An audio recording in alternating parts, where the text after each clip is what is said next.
good morning. My name is Fru Nkimbeng, your humble host of the African Hour. The African Hour has been on the air since 2002. We have interviewed mayors, city managers, commissioner of police, and almost all the Ambazonian leaders. We provide this platform to invite our guests to discuss issues and not discuss individual and personalities. Our mantra is to be very respectful and humble to our guests, and we also ask our guests to be respectful and humble to our audience. Today is Friday, August 12th, 2020, and I'm coming to you from the Ambazonian sister city of Lowell, north of Boston, the city where the American War of Independence started with a tea party with the British in 1775. This is a very special edition of the African Hour, and our focus would be on Ambazonia, the Federal Republic of Ambazonia. Is someone who needs no introduction, and his name is Comrade Apo Daniel, spokesperson of the Ambazonian Governing Council, popularly known as Sense Paskin. Comrade Capo Daniel, welcome to African Hour. Thank you very much, Mr. Nkimbeng. You are somebody that I respect a lot, a very settled mind, and I've been watching you for a very long time. And you are one of those who have inspired a lot of people. And thank you for the wonderful introduction. You know very well I promote our culture. At the same time, I see myself as a cultural warrior. I promote our culture in a contemporary manner to elevate it to the same standard with the Western culture. And I also I see myself as sense pasking, which is a way for me to challenge certain cultural ills that we have that I think are difficult, are becoming a hindrance for us to evolve into who we really are and to really exploit our potential. So in our cultural way, I offer you a kola nut. And you are a very humble man. Usually, because we have a culture that really put respect for the elders at the forefront of whatever we are and whatever we do, you have it has become a little bit of a problem. You find barristers in our country, they insist of people calling them senior barrister. And if you don't call them senior barrister, they get offended that a young man like you talking to me anyhow. And so we have people that get a lot of offense with the way I do things, because I sometimes I do them deliberately to provoke people and also to challenge our cultural ills. And I'm very happy that you are a very humble man. You don't call yourself a doctor, a professor, and I wish you can call yourself a bobe or something like that. But that is a story of another day. But I think you are comfortable with me calling you Mr. Nkimbeng, and that will not mean I disrespect you. I respect you a lot, Mr. Nkimbeng, and thank you for inviting me to Africa Hour. Well, thank you very much. You offer me a kola nut, and by our norms and African culture, and mostly the Ambazonian and West African culture, he who brings kola brings life. And I welcome your offer with humility and would say that by the norms and tradition of our ancestors, please call me Tata Fru. Tata Nkimbeng, that is even better. And you can call me Bebun Capo Daniel. Bebun is the same as Tata and Bobe, but that is from Boom, where I come from. Well, when you say, well, that's good. That's good. I'm glad, and I'm glad that we've landed. And also, I would like to tell you that as you mentioned about title, I'll give you, I have, when I came to America almost 30 something years ago, I brought our mentality here. I called my professor, one distinguished professor with two PhD from Harvard, one from MIT, and another one from Yale. I called him Professor John. He told me, Fru, my name is John. I want, in a discussion, call me John. I want to get as much as possible from your own wisdom.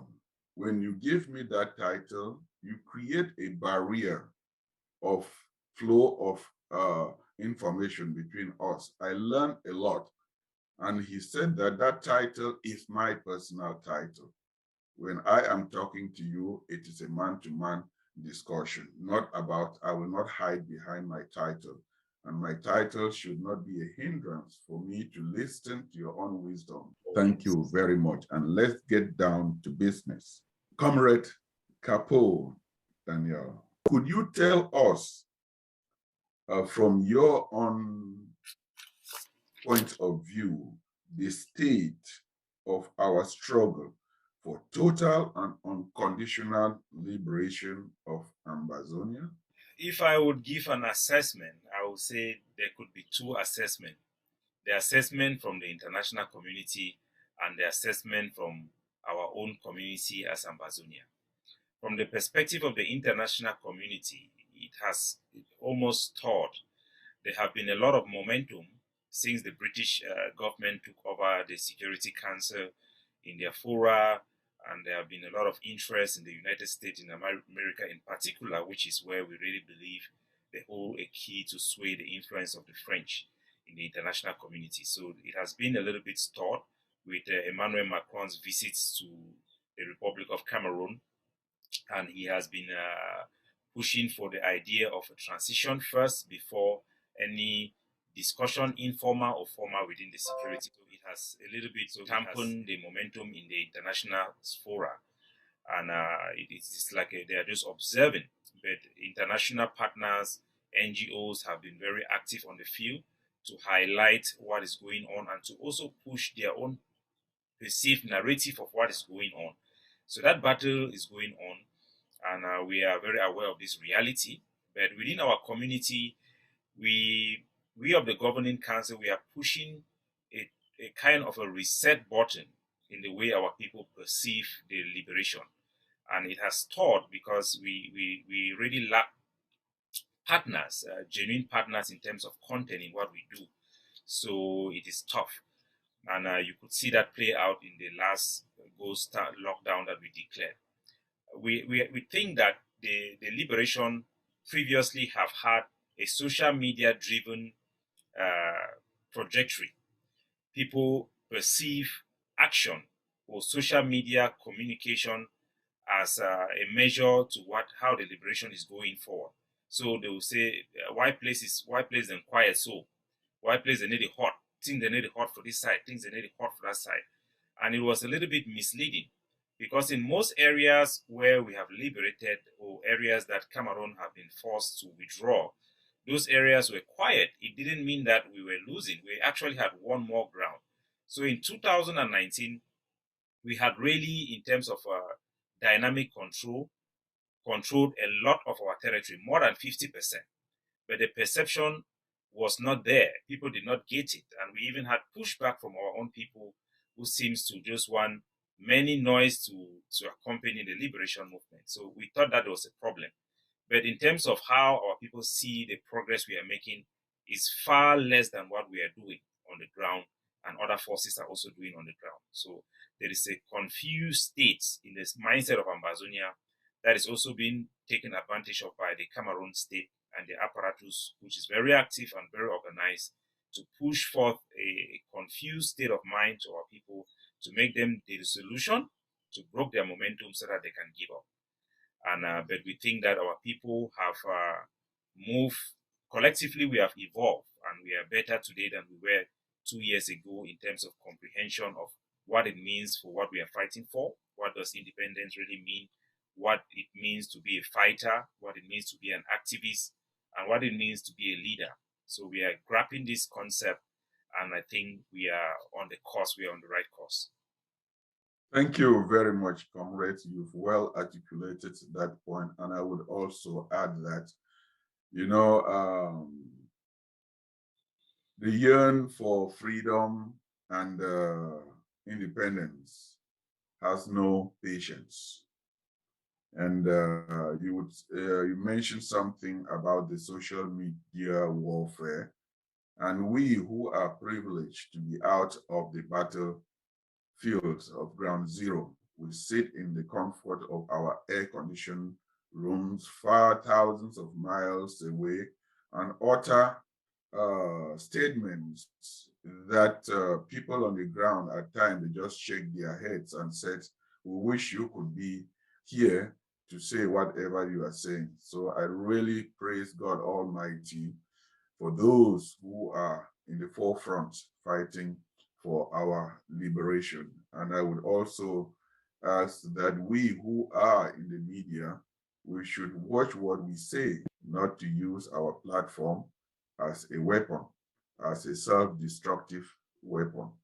So thank you very much for that uh, beautiful response. If I may interject, I want to make a comment on that because I think it's a very good remark. I think it's something people do not understand sometimes. We are very brutal, especially in the Ambazonian Governing Council on social media. And sometimes it's not because we really like to or we want people to be offended. Sometimes our temperament is really determined by the enemy. We face a very brutal enemy. Their propaganda machine is led by somebody who is ruthless. And these people work hand in hand with the Cameroon military. They take no prisoners. They openly call for execution of family members of activists, family members of soldiers. They call for collective punishment for our people. They call for the burning down of the Bengui Road for action that was taken by the ADF along that highway. They prescribe genocide, basically. You have people like Obama, who is a journalist in Cameroon. They also have called for complete militarization, with Cameroon asking their government to put one military occupation forces for every family in our country. They are very brutal. And in a country where we have been in destitution for so long because we have been stripped bare of all dignity, that environment is very, very tough. The language we speak sometimes, it's, in our classroom, they say, for class, when some begin to over make noise, you put it for backbench. Sometimes you need to put someone for outside already crack picking the head before you go listen to wait till you talk as a teacher. But in developed countries, you don't need to even beat a child because the environment they have plenty materialism and they are more privileged to be compact in their behavior. But when you have less, the environment is very tough. So sometimes we get that strong heart and that attitude because that is a terrain. They sometimes use it to frighten people, gentlemen like you and I, to leave the space because you go there, they will insult you. Like you say, they say that's the way they talk about outside day. If you be been over here, they will then kill you because they don't respect freedom of speech, freedom of argument. They will use torture, intimidation to suppress freedom of speech.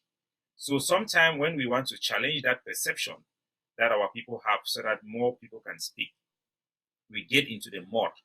But that should not define who we are. I can guarantee you, Tata Kimbeng, that I'm a gentleman. And sometimes if we appear to be very, very rude and ruthless, it is just sometimes the terrain. But be very sure we carry the spirit that we have seen in many of our leaders and the people who have come before us who are gentlemen and who preach no violence. We hope someday, after this thing is said and done, we can go back to our regular life, keeping away that mentality of a war mindset. And for all children who are watching me on Ground Zero through this platform, please remember to be who you are. For some of us who have become something else, we do so for you and for our country. And sometimes, if you don't understand us, talk to us and we will explain ourselves. But for the most part, be very sure that we carry the gentle spirit. Thank you very much. The people who hold the microphone, we should use language as a positive tool to advance our struggle, not to tear ourselves and be agents of the enemy. Thank you for that. This is a very critical moment for Ambazonia. This time, we have been sowing the seed, and the seed that will propel us to the next generation is education. September is just at the corner, and I believe right now there are schools are coming back. What is the state of the education as school are starting soon? Could you give me your opinion? Oh, yes. That is an area where I really like to talk because I've campaigned for it. Trust me, I've campaigned for it for so long. And the Cameroon government school ban by the governing council, and I think the IG and the other faction also have upheld those ban. Some have not provided very comprehensive policy for education that we have, and I think for the most part, most of the other organizations support that stand. Cameroon government school have been banned, and we are going to be more aggressive to implement that ban this year more than last year because the Cameroon state, the prime minister is politicizing that particular issue. Through our international partners, we have engaged to even make some concession with the Cameroon state that areas that we control and areas that we have kicked out Cameroon administrators should be allowed, our community school should be allowed to go on, and for the Cameroon state should allow the international bodies who are interested in supporting education in Ambazonia to support us and also to support the communities to open those schools. But the Cameroon state is really bound to fight against education. Their government, right from their secretary of the presidency, have put out indications to their ministry of defense to fight against Ambazonian community school and to stop it. So we are continuing to battle on that front. We have, as the governing council, we have opened 8 schools. That means we have financed, conceived, and opened 8 community schools. We have also encouraged through our other sister forces to open 3 schools within Ambazonias, and we have had 14 communities to open schools on their own. These are schools that were just set up from the root upward. This is a school that existed before 5 years before this struggle started. And we have allowed several mission schools and a private school to transform themselves as community schools and giving them some guidelines on how they could operate with the sensitivity of the wartime, not to put on uniform, not to play Cameroon anthem, not to be used to participate in Cameroon propaganda marches on 11 February, 20th May, and to close when we ask them to close and to open when we ask them to open, and certain things that are discussed with them bilaterally. So we are in a better shape this year than last year in terms of education. The whole issue now is the projection. Our people face a very powerful propaganda machine from the CRTV and local FM, and you have heavy microphone like that of Diongote, who came out to give really false statistics about education. As a matter of fact, this year, the end of this year, the last part of this year, we have seen a reverse migration of students from La République to Cameroon, our students who ran into La République to study. It might be driven as a result of financial difficulties because most of their parents are surviving out of subsistence agriculture. But we have also attracted students by opening community school and be flexible to allow their villages to open community school. And some of our students who had gone into the Cameroon Republic for studies are now returning back home to studies within our community schools. So that is a really big progress for our people. Thank you very much. You laid it very well. Education is only as good as the minds of those who control the curriculum.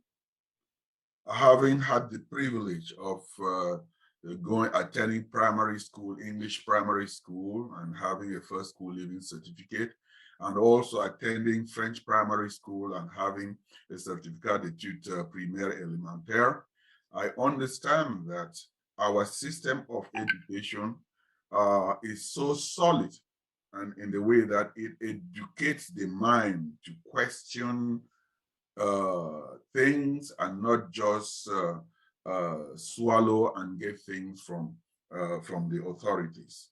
So I think it is very, very important that we take our education into our own hands and set a curriculum that reflects who we are, and so that seat of questioning, a quest for knowledge, not only taking what people say without questioning.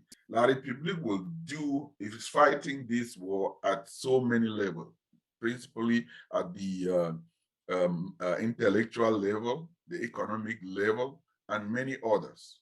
And right now, that aspect of education is also very, very economically advantageous for La République, for our people to cross the Mungo and go there. Now that our great minds are starting and creating an educational system for us, La République will resist by all means necessary, with propaganda and all what, to instill fear in our people coming back. Why? Because it is economical advantage for them. Our people crossing, they encourage our people to cross the Mungo and spend money on their own side by impoverishing ourselves. So I would also call on the leaders to consider this and make it easier for our people to come back. The leaders who man the school should come up with a means to encourage our people to come back home and follow our education, which is a big challenge to La République, and they will do everything, even with their spokesperson, their prime minister, who is one of us, out there doing whatever he's doing. Thank you. If I may comment, I think that is a very important part, and I think that is what really set us of the governing council apart from many. The whole idea that you should survive, you should just stay for another day, you should see your own like your own, no matter what happened. And I hope that human beings are very good and they have the best intention, irrespective of what they do. It's also a mindset that benefits the enemy.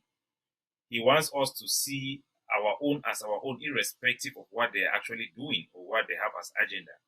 That way, we tend to see people like Diongote, who is a traitor, he's a criminal, he's a partner, an accessory to genocide, as people who have some goodwill about us. For us, we see these people as people who should be hanged publicly, because what they do in the background is fuel the killing and burning of our villages. And when you look at the parents who have lost their children, for us to give them a sense of worth, we must be able to call these people out for who they are. It is true that for Cameroon, just like the slave masters to control the plantation, they have to use people who are slave dogs, to give them some privilege, or what we call privileged slave, so that they can pacify us and ask us just to wait. But sometimes you need to break. You have to break that thinking of survival and take the risk and risk it all to challenge the enemy and all the tools that are at our disposal, including your own brother. If your own have become the reason why the next generation will remain enslaved, that person is a traitor, and it is acceptable customarily internationally that traitors should be executed. Even in the United States, that is one of the most advanced democracy that respect human rights in their own conscience, which is reflected in their constitution, prescribe death sentence. Minimum sentence for traitors in America is life imprisonment without parole. So we think that we are very kind, we are very gentle, but the Cameroon government is taking advantage of our kindness and our gentleness. And they sometimes use our own to provoke us. They call them agents provocateurs, to provoke us, to distract us. And it's tough for us to be appropriate to respond to this provocation without really hurting our own people, because they don't want us to to hurt each other. They don't want us to insult each other.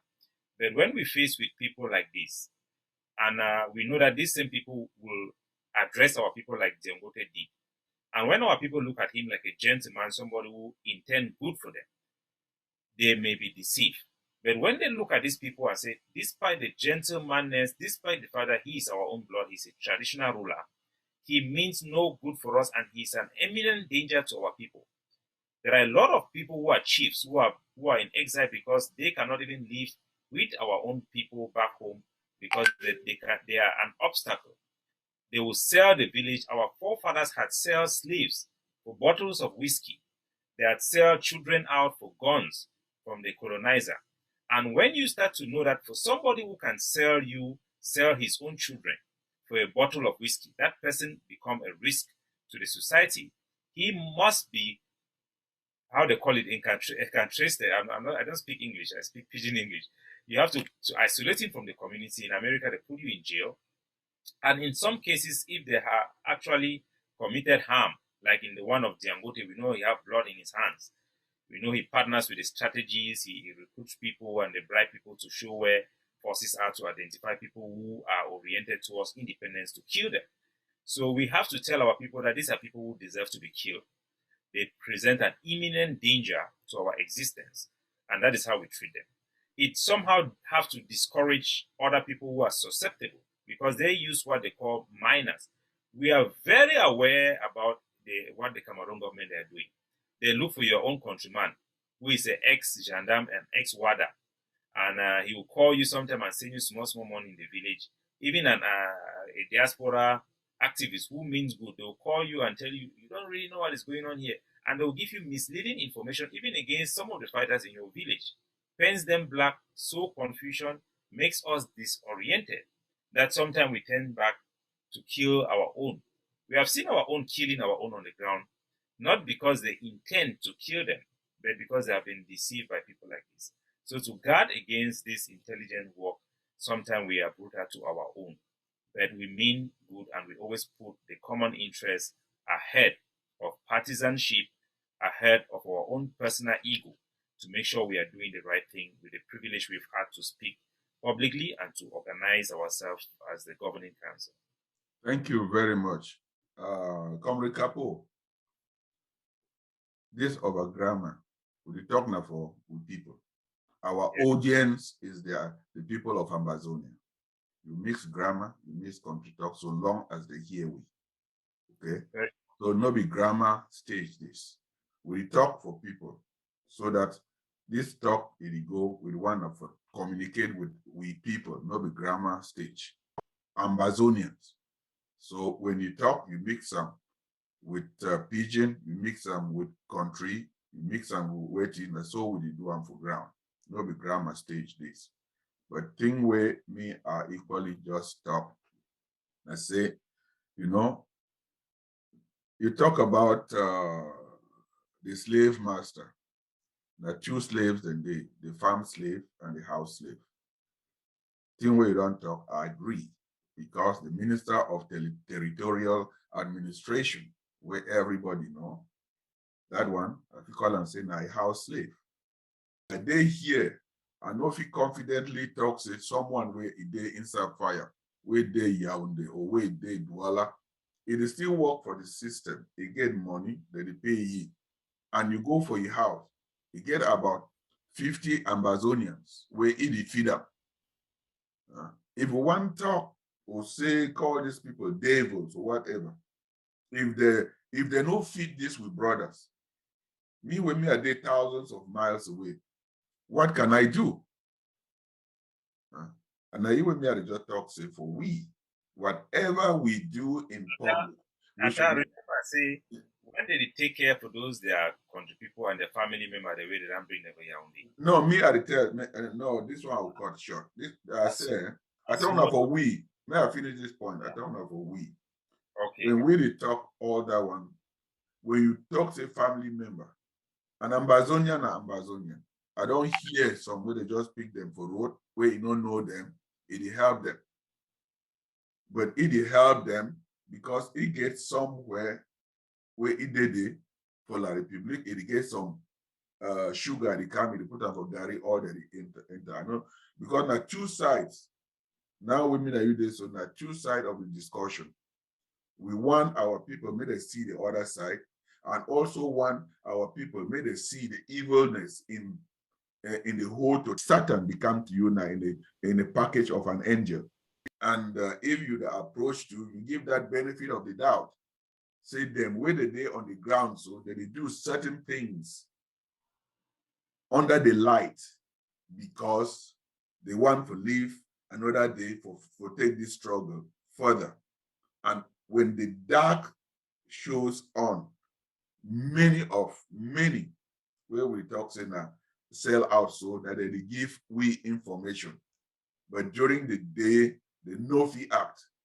But if we see that one that win a bad one, then we point them out so that may they know say blood of our brothers and sisters is there for their hand. Over to you, comrade. Yeah, well, they always tell them, say, everything get price. As then they for that place today, they take care for family member, they help country people, they run war camp for your own, they do other thing them. Now also because of them, we Cameroon is the key people. Because poverty, we this colonialization, it don't bring up the key past the war. Plenty Southern Cameroonian they don't die way, they no back kid and our bullet when are hungry. Over 2 million of we today will for diaspora. We plenty way now lack of opportunity don't drive we pass the one the way they don't run in a war. Because you calculate the population where they don't run for the war for 5 years, they don't reach the one where they don't run before war for diaspora because they don't take all opportunity there. Maybe we know say as if people did good so for we. Now sometimes because of guilty conscience for them, if they see way for stop this struggle becoming then continue for the benefit, they will stop them because they don't care about the common good. At one time we need to know say that the common good will be more important. We know say they do some good things and yes.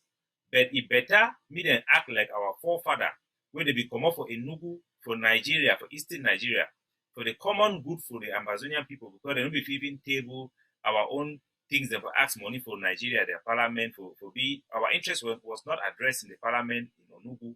So all of our parliamentarians, then 15 of them, then decide to declare neutrality benevolent. That big word we miss it, then decide to come out, come back for Buya. They abandon their salary and all their arrears and all their things there. So these people, the way they do good for way than they for Yaoundé. If then see say if plenty people they die, pass the one way they feel help them. Me them abandon Yaoundé, come back me always suffer poor. Now say we go take them even get chance to become better. Now why that will be asked and say me all parliamentarian they give una good money, give una money for project, una cocoa other money, but it can't end only for una pocket. Even if una use that money, compare them with the way the people they take up for our land, it be too big. Now so foolishness. Their goodness is not good enough. Better come back home. Maybe we'll pay the price like America they be pay. For America, during the time for Boston, for place where they be carry even tea way, they be very precious goods. They be taken through away. The logic of Mr. Fundi, it don't expire. Because Fundi, they come, they ask and say, why boy did the cash brasseries me, but they broke them? They take them, but drink up. He go talk say, why the cash money, motor for Pamo, when they born and upon them. They don't know. Say, for this time, for we forgive freedom. You don't need to test anything for the enemy. Even Bible said if we talk for Jewish people where they be run, they be go for Jericho. It talks about when I destroy Jericho, may we not test any go for inside. One man will touch good thing for that place, it will bring trouble. And it will be not true. Because if you detect it, chop for the enemy, you feel say you can't help your family in a lie. Remember, say people the way they be disturb Jewish people, they stay for days that for 40 years. Now people the way they be work with the slave master, that they always bring confusion. So for this time for we will be free. When I will stop for listening for all those people the way they don't deny for resign. For all the one the way they don't stay for you because they don't come back to village because they fear una. All that one they will be see them say when our father this way if chop no day for village, school fees no day, that they send more money, we go needful forget about all them because they know the politics of for the enemy, they chop for the enemy, they already know the system. But we, the majority of our own country people on the ground, we must stand up with them to talk say no, not time for sacrifice. I know say nothing will be hard for people to accept them because the people in our own country, people in our family, maybe you've been the only bread source for income for that family. But now they talk someone that say a bad man. The reason why they talk someone that say a bad man now for the collective interest for we all. So I beg Tata, say me you also appreciate the way we would see things then. Well, Capo Daniel don't talk. Now even me I talk say everything get two sides. When once you stand, you point that side, I point this side, a fine. The enemy, it will do everything for use with money, for bribe we again for stay so that we can be now an instrument for the destroy and kill our people. So that point, I totally agree with you. They say no pain, No no gain. gain. All right. So Capo, you are the spokesperson of the Ambazonian Governing Council, and you have talked bravely, and I admire what you say regarding the bravery of our warriors on the ground. And this war, it go. So I think I must move my heart for respect them, for respect the foreign heroes, because they are we are sitting here and standing on their shoulders. They have paid a heavily price. Even those that who fought for us, we did not understand and we called them enemies, but they shed their blood. Their blood is flowing on that land for us to be where we are and talking. So let us take one moment for respect the brevity of our people on the ground, the women, our mothers, and those who are in the hospitals, those who have gone, and those who are languishing in jail, that we should have our eyes on the prize, and we should never, in anything that we do, forget the sacrifices that they are paying for us.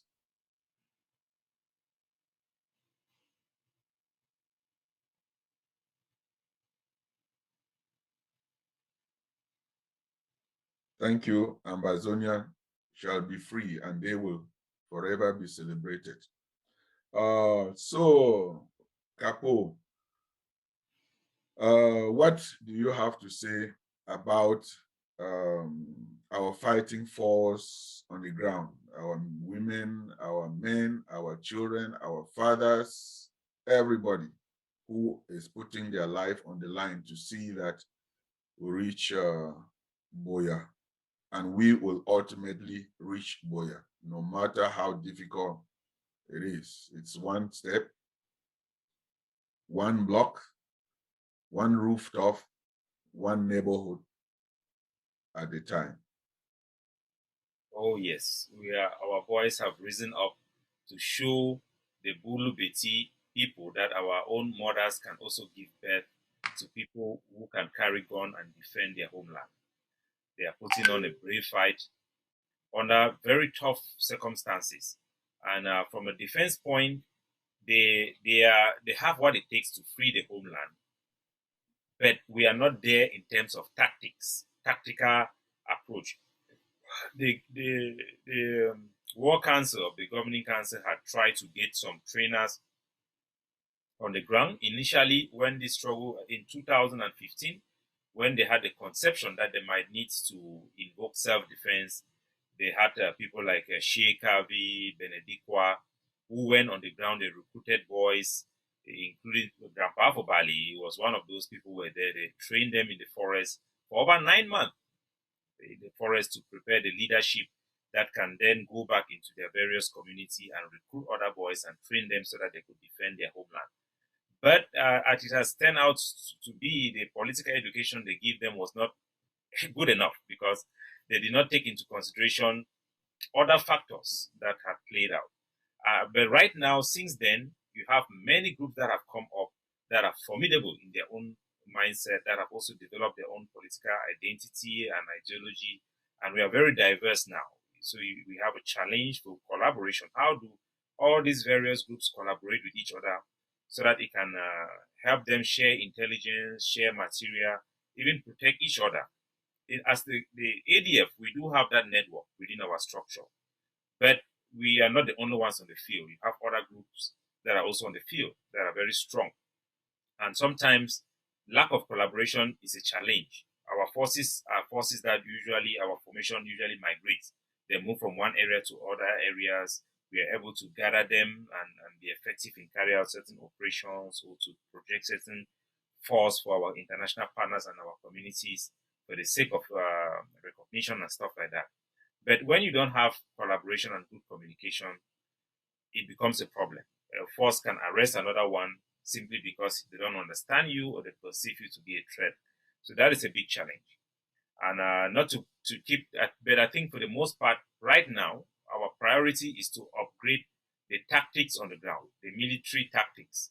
We are lacking behind. We had brought in an IED that was very effective, but when it comes to combat tactics, our soldiers are not still up to what we expect. We don't lack bravery.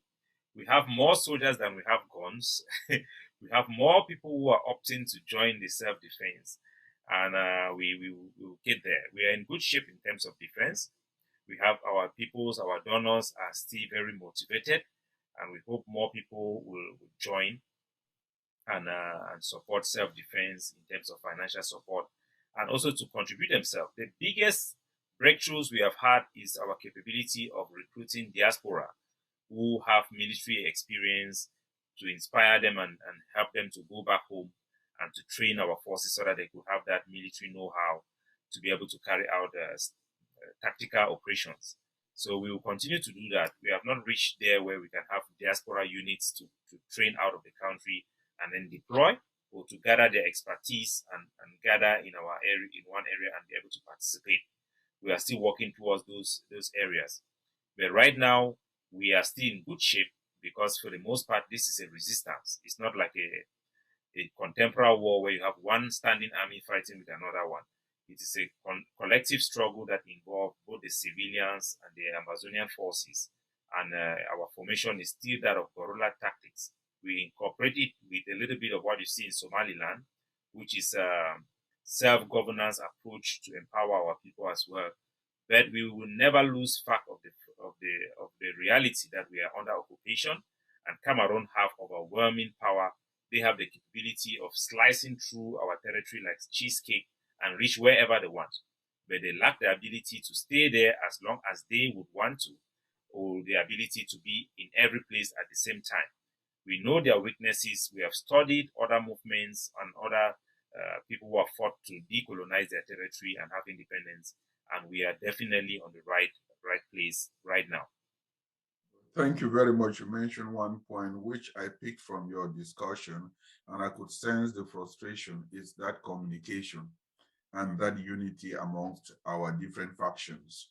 And with La République having advantage of technology and using everything to fracture our communication and also keep us the divide and conquer the strategy amongst ourselves.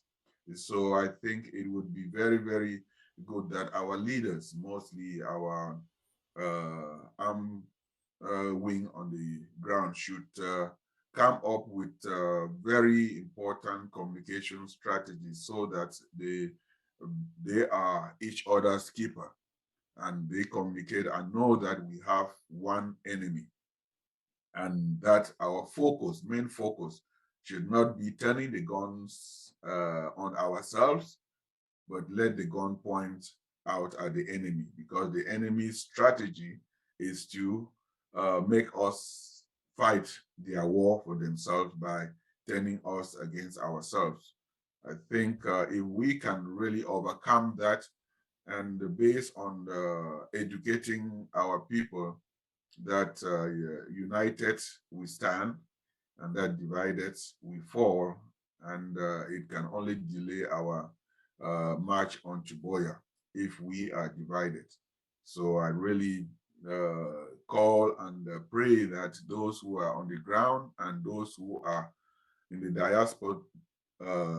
diaspora supporting our military wing, they should continue to do that and even double their efforts. And one aspect which you mentioned, which I think is very, very important, is that, even in the Bible, it is the diaspora that revived and brought back the dignity of kingdoms. A good example is it is the diaspora that stood up for what we have today as Israel. And so we should equally rely on our diaspora to get the knowledge that they have acquired across the globe from the various military strategy to do whatever they have and whatever they can to enhance our brothers on the ground, and that our brothers on the ground too should be very, very smart and take some of this information with a grain of salt. Thank you very much. What message do you have for media spokespeople like us to stay on course and on the message? Because ultimately, we could be the best weapon and also the most self-destructive weapon for our struggle. I know you have been condemned, thrown stones because a slip of the tongue. You said something which unintentionally you didn't want to, and you are struggling to take it back. Tata, I want to challenge you, and I want you to give me an example for any statement I've made that was an error. Well, I mean, it's not a statement. You are humble enough because you have come back and corrected your statement. That shows humility, and that shows that someone is out there listening and willing and not arrogantly. So if you can tell me that you've never come back to correct a statement that you made out there, then I would say that we are not evolving, that we are perfect. You're right. I've made errors and I've come back to correct them. That is true. The thing is that I'm very deliberate. I'm very deliberate in even when I appear to be a loose cannon. And sometimes I really want our people to understand, which is my appeal to you also, is that we are in the middle of a war. You don't fight war with gentlemanism. It doesn't work that way. Our forces have to go out there and do things that normal people don't do, because war including taking away human life. And to us who are involved in the defense, that recruits and that pick missions, that support missions, that fund mission and make sure that the global the perspective, because we are like it's drone, from the diaspora we see like a drone. We have to connect the dots and help. For during a wartime, if you look like in America, before a war, there is a preparation of the mindset of the people.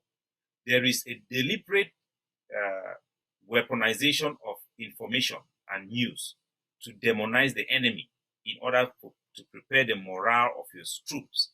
And in our case, we tap forces, recruit forces from all walks of life. And for them to be able to see the enemy and take action, it requires that they perceive them properly and have that courage to pick up the guns. So we want more media people to call on the youths to pick up arms. We want more media people to see Cameroon military as terrorists because they are terrorists. If you look by definition, what they are doing to our people is equal to terrorism. If Russia have been declared by Latvia today as a terrorist state for their actions that have been documented by other humanitarian work, which some people may agree or not, then why is some of our activists not still calling Cameroon military terrorists? Why are some of our media men not calling? There are gentlemen like you, and there is other one guy, I like him so much. He have a show as well. Some of our comrades, they are very gentle. You look at them and it reminds you of John Foncha. But we want to see Jwa. That's why you see on my platform, I put a picture of Jwa. Jwa represent that indigenous amber blood that would take no nonsense. And in particularly in a time of war, we need to give that moral authority. Look at CNN. When America is preparing to attack any country, you see their language will change. And the way they will call their soldiers will change.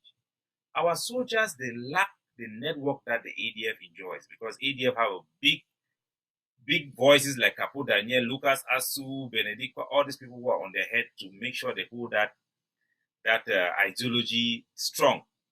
But you have the restoration forces, the AMF, and the various other forces that are also active. They are doing a very good job. But they are lacking in terms of communicators. that put them in that disciplined mindset, and they sometimes fall short and they will do some small things. It's not unique to them. We also have them in the ADF. But what I'm saying is that I want to see people like you being involved in defense more, even though you are not a defense person, you are involved, but in terms of ideology, raising issues that you see in a way that will help the boys. In Akwaya, we have had a situation where Ambazonian forces were lured by Cameroon agents into engaging in communal violence that have resulted to over 80 civilians dead. I and Lucas Asu were practically the only one on media talking about it. And even though those forces in that area are not directly under the control and command of the ADF, but we managed to establish some rapport with them and enable them to abandon the path where they had been provoked into. And it has saved a lot of life. And imagine somebody like you that everybody sees at you and they know you cannot kill a fly. But you carry the spirit and the love of our country and you speak so well. They want to get that authority from you. And I want you to see the role that somebody like Siseko played, which I know you help him a lot. The role Siseko played was to attract a certain segment of our people that would have never turned to patriotism or nationalism. He had that appeal that nobody can take away from him. You as well, you have it. Everybody have something to offer that is unique.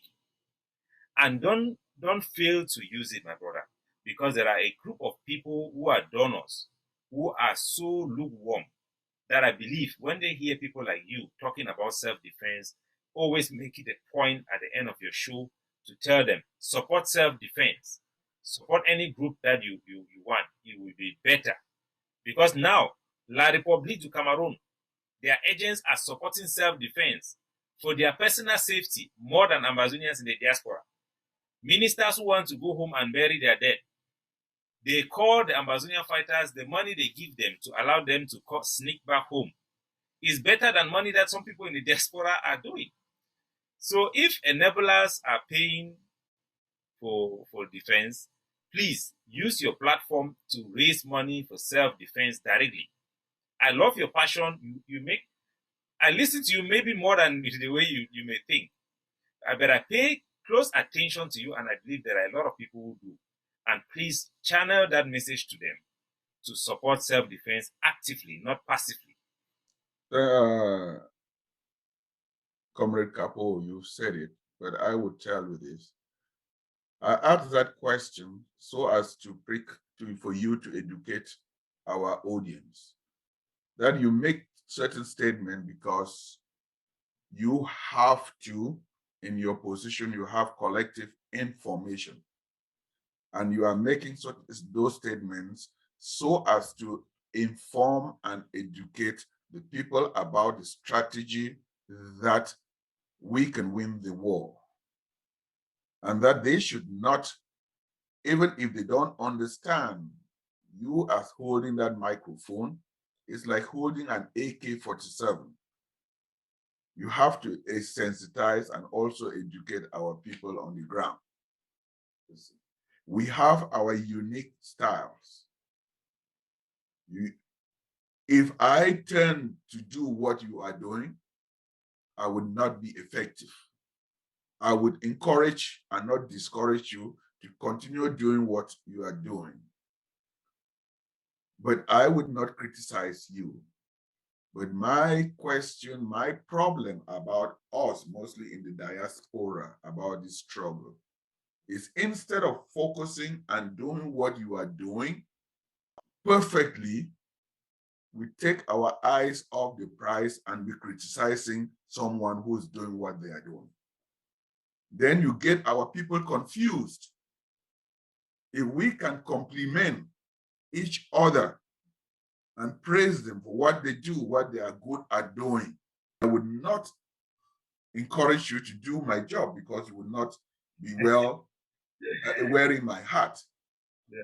So let us all concentrate on what we know how to do and do it very well without throwing stone at each other. Our ultimate goal is by all means necessary, we should get to Boya. Thank you, sir. Well, Kapo, we are almost rounding up, but I cannot go without, but I would like to find out from you, what is the most difficult part of your job as the spokesperson of the Ambazonian Governing Council? I will give you one word. My toughest part is Chris Anu. Because, like you say, we really have to complement each other and not be trained. So it's confusing to our people. That is the biggest danger, irrespective of our intention. And I do deliberately poke people and trigger people for a result, for an expected outcome that will be benefit for everybody. But when another Ambazonian cross the line and say things that dishonor the people that we serve or people that serve under me, and it's a very tough one.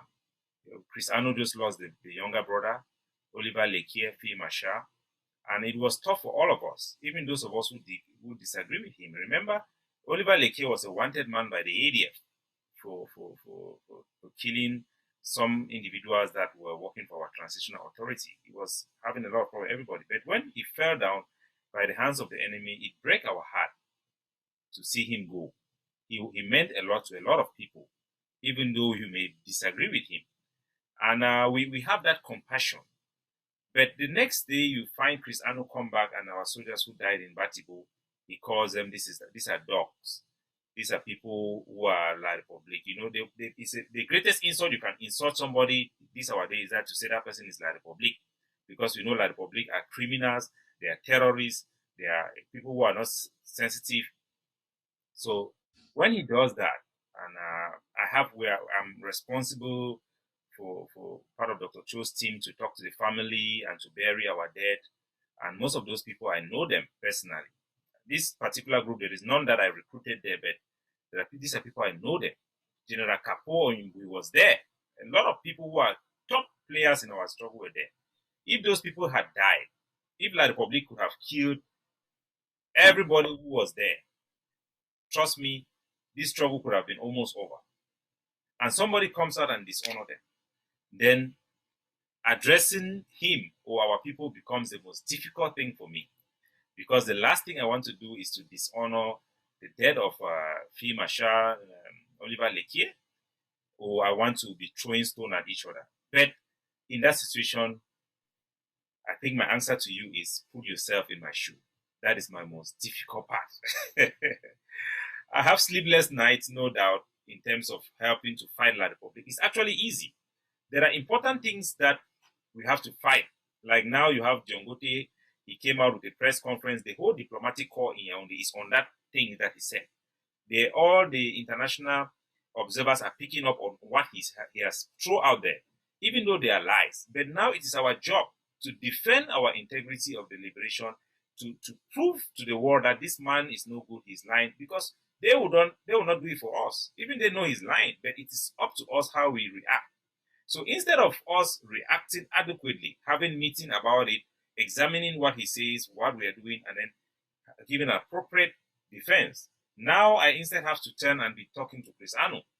So you have agents provocateurs, spoilers, eternal opposition, and internal enemies that takes our eyes off the ball or make us ineffective. And I wish somehow we have less of those type of situation, and all of us, we can channel our energy against a common threat that is really posing an existential threat to all of our people, especially those who are on the ground. That is my greatest struggle. Well, Comrade Capo, um, I will not be in your seat. What you are doing it the best you can. And I commend you. I encourage you. Capo, I think I would like you, since time is against us, to summarize and say closing remarks to our audience. It's been a privilege to have you on the African Hour. Oh, thank you very much, Tata Fru Nkimbeng. What I would just tell our people is that it has been tough. for us who are out here. The diaspora community have been very much engaged in our country. We have been sending money back. We have been the primary investor in our country since it was abandoned by the Cameroon state. It is not sustainable. We don't want everybody to travel abroad. We are now seeing that the people who are coming abroad are coming with coronavirus, the economy are different, and people are now looking back to Africa. Our women have been trapped in the desert trying to run to look for better life in Europe. Some of them dying in the sea, some of them dying on areas that you would not imagine. That is not sustainable. I don't want anybody to be like me or to come to the diaspora. The days where you used to sit on the ground and you admire those who come from abroad is not the same. We can now tell you that a lot of people are doing jobs in the diaspora that they wouldn't do back home. And the dictatorships in Africa as a whole benefits when the youths they choose to run. I wish I had stayed to fight. But they say there is a time for everything. Maybe that time was not my time. I fought as a youth in my four. We made that area called Baghdad with rubber gun. And today, it's unfortunate, my brothers and sisters, that I am not there to fight with you with AK-47.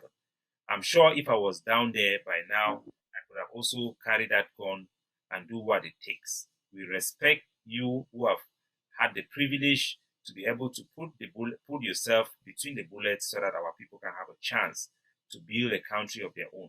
It comes one in a lifetime. This chance that we have, we might never see it again. It may be our only shot to be free, to live as free men. We must learn from the examples of the Americans, even the French, who fought for their country and paid the ultimate price for their freedom. Freedom is not free. And you on the ground, you are privileged to be able to fight. Be ready to pay the ultimate price, including dying, because the Bible says how honorable it is for a man to lay down his life for his kinsmen. Today, my friends are out there in Hong Kong enjoying life on Friday nights. I'm a young man who have a lot of energy. I want to enjoy my life. But I have sleepless nights because all what I have as material, I have a house of my own money. It means nothing when I look back home and I see the situation of my kinsmen and the one that will be born tomorrow. Our country, our streets are being empty. Bamenda, who used to be one of the most populous city in the whole of that country, Cameroon, is deserted. Kumba is the same. Boya is a remnant of itself. You now have a Bulu village in Boya.